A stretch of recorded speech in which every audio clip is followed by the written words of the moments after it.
Hey everyone, want to manage files with PowerShell?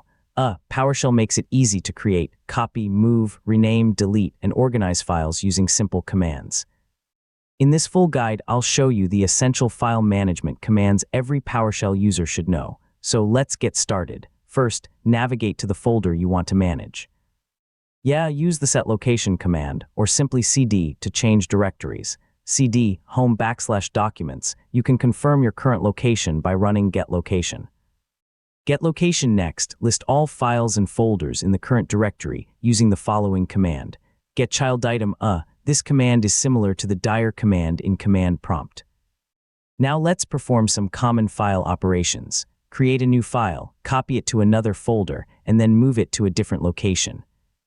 New item path home/documents/test. txt item type file copy item home/documents/test. txt home/desktop/test. txt move item home/desktop/test. txt home/downloads/test. txt These cmdlets make file management fast and efficient.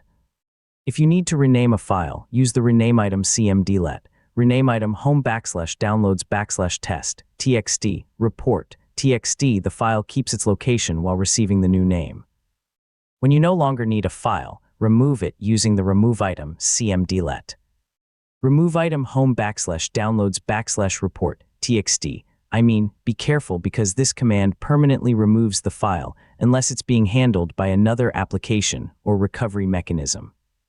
Finally, you can search for specific files using wildcards. Get child item home/documents filter *txt recurse. This command searches the documents folder and all its subfolders for text files. And that's how to manage files with PowerShell. Once you learn these essential cmdlets, you'll be able to organize, automate, and manage files much faster than using File Explorer alone.